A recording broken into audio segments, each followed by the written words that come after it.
Yo, what's up everybody? It's Connor from Unscripted, back with another video. In today's video, we have some exciting CDL and Challengers news to cover, and as always, we will be doing it off the script. But before we get into the video, two things. First, I hope you have a good Easter. If that's a holiday that you celebrate, I hope you enjoy it with your family and make some good memories and have some good times. And also, the usual spiel, don't forget to leave a like on the video if you enjoy. Leave a comment down in the comment section below as well with your thoughts, and subscribe to the channel if you are enjoying the content. All of those things help grow the channel, and I greatly appreciate all of them.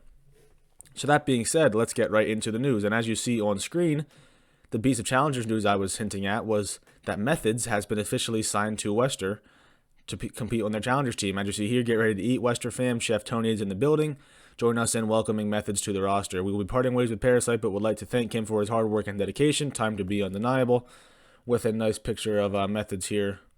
Welcome Methodz, yeah. Methodz weighs in. He just says hashtag WestR, and then he says I'm top 2 Craig and I'm not number 2. Not surprising from him. He has never been lacking in the confidence department, to say the least.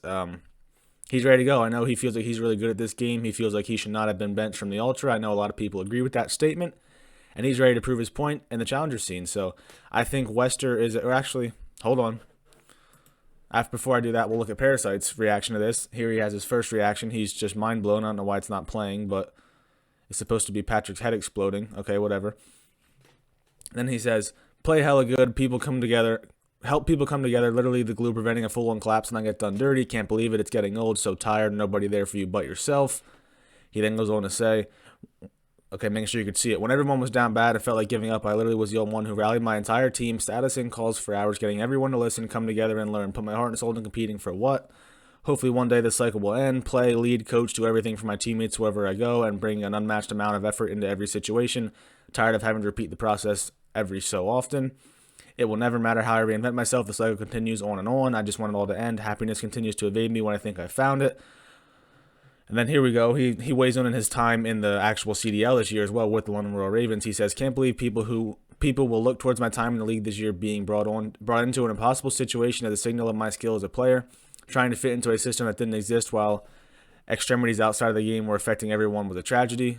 He says, always had love for the opportunity, just wish it could have been at a different time. I believe I'll always have the makings of a championship caliber leader, just got to find the right opportunity to bring my vision into fruition. I'll always see things differently than most. So he obviously had a lot to say about it. He's very upset. He's been through roster change after roster change throughout his career and once again this season, so rightfully he is a little upset because I thought he's been playing well. I thought he was been pretty good. He definitely is a good leader, no doubt about that. He's been playing pretty well for WestR. WestR's roster overall now consists of Methodz, Hamza, previously Glow Frosty. I was really confused when I was looking up the roster. I was like, what happened to Glow Frosty? Turns out he just changed his name. So Methodz, Methodz, Hamza, why am I blanking? Zaptius and Temp. So that's their roster now. I think they're probably like a top 4-ish Challengers team right now. There's Easter, the New York Subliners Academy team, and the Fantastic Four have been playing really well, but WestR's right there. I would say that Methodz is probably an upgrade over Parasite, at least in terms of the actual skill on the sticks, so it will be interesting to see how that goes, and if they improve, how they improve, if Methodz earns another shot at the league, if he performs really well and gets them back into the top of the Challenger scene where they were for so long as a team before they had all those roster changes. But anyway, since we were talking about Temp, let's move on to the next piece of news we have here. Due to a non-COVID medical emergency, Kenny will not be able to compete in tomorrow's match. That's not today's match, of course. Temp will be standing in due to his past experience with our team. We can confirm Kenny is safe and recovering. We'll be closely monitoring his health as we move into the major. Obviously, that's upsetting, first and foremost. Hopefully, Kenny is okay and he will be fine. They say he is safe and recovering, so that's good. You never want to see that. Any kind of medical emergency is scary, and it always takes precedence over competitive Call of Duty.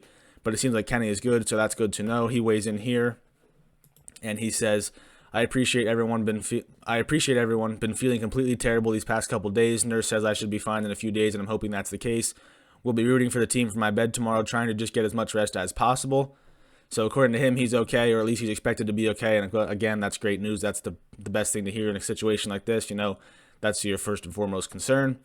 Temp weighs in as well. He says, hope Ken feels better. On another note, I might go rogue tomorrow. He might have to. I mean, he's going to look to try to find his way back into the league on a starting roster, and here's one more chance to do it. We'll see how he plays. If he plays well, maybe he will get back into the LA Thieves starting roster at some point.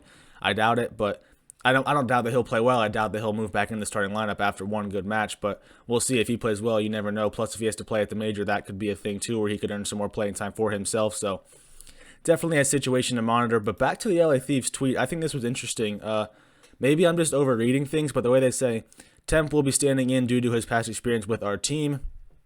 To me, I don't know about you guys, that sounds to me like it could mean if this wasn't so last notice or so late notice and last minute, maybe it wouldn't be Temp. Maybe it would be Draza stepping in to replace Kenny. That's interesting to me because, yeah, in a situation like this where, okay, 10:51 last night, so 18 hours, whatever, before their game today, you find out Kenny can't play. Obviously, it makes the most sense to put Temp in because he's played with the team not that long ago. A couple weeks ago, he was still on the starting roster playing with the rest of those guys, other than Venom, of course, but he was playing and he knows how they play for the most part, so that's not a surprise. That's what they had to do. It makes the most sense. But it just seems like, due to his past experience, it makes me feel like if this wasn't a short notice situation, maybe it would not be Temp stepping in. Maybe it would be Draza. I kind of think that would be the case, honestly, just because they know what they got from Temp this year, and the team really didn't succeed while he was in the starting lineup. Whether that was his fault or somebody else's fault, I kind of think it was everybody's fault. But regardless, they didn't succeed with him. Maybe they would have tried out Draza and seen how that went.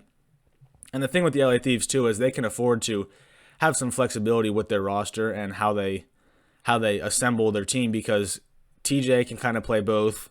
He can play an AR or a sub. He's playing an AR now. He's been a sub player for years. Kenny, same thing. He just switched over to the sub for the first time since, I think, World War II. I mean, he ran some flex in there, of course, but he's back to a sub for the first time in a while.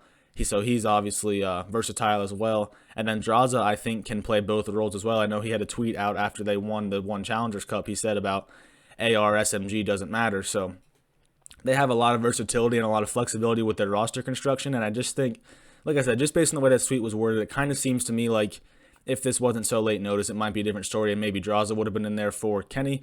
And I think fans probably want to see that. I know Draza played really well, down the stretch last year in Modern Warfare. He is a solid player for sure.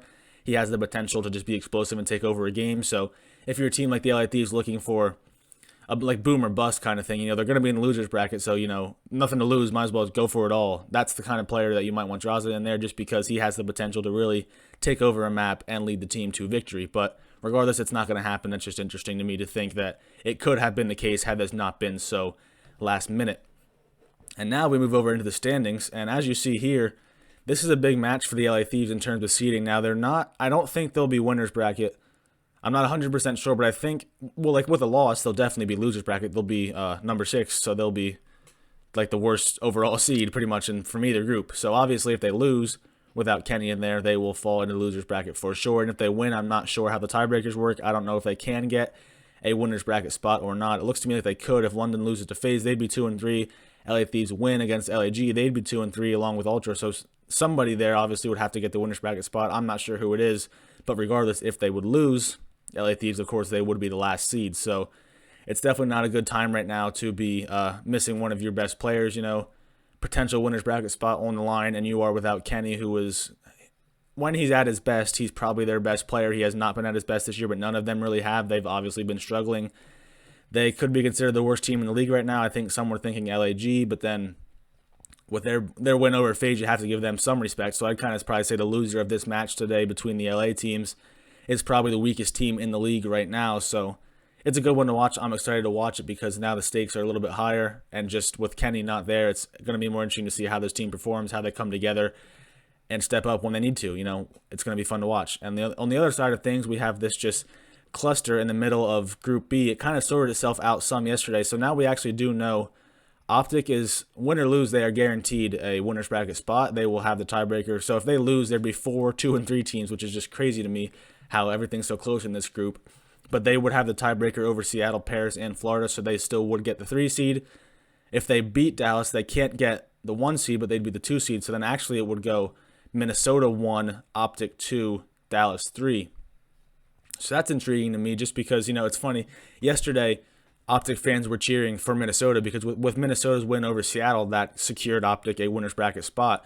And now on the flip side, Minnesota fans are now cheering for Chicago because if Chicago can come out of there with a win over Dallas, then Minnesota takes over the 1 seed, which would be just a massive turnaround after finishing, I think, 10th at the Stage 1 major. So the big roster change turnaround for them has worked so far, and they can potentially earn a number 1 seed in Group B which was never expected when they were one of the first teams, or one of the last teams off the board in the draft. So good turnaround for them, good story, and I like the Rocker. I like Attach. I cheer for them when I can. So I'm obviously cheering for Optic as well because I am an Optic fan. So that helps both teams. It helps Optic, obviously, and it helps Minnesota. So definitely an Optic win on my end tonight. But regardless, that's how the standings are right now. That's how things can shake out after today's games. FaZe as well. They are the 1 seed in Group A if they win, and then they would be the 2 seed if they lose to London. I'm sure that, or actually, they'd be the 3 seed if they lost to London, but I'm sure FaZe will take care of business and all will be well there. We'll see. But anyway, I hope you enjoyed the video. If you did, leave a like on the video, leave a comment down below as well, and subscribe to the channel. Help me grow the channel. I would appreciate it. I hope you had a good day. I hope you have a good day, a good Easter with your family. I hope you enjoy the Call of Duty action later today. I hope you enjoyed the video, and I will talk to you guys in the next one.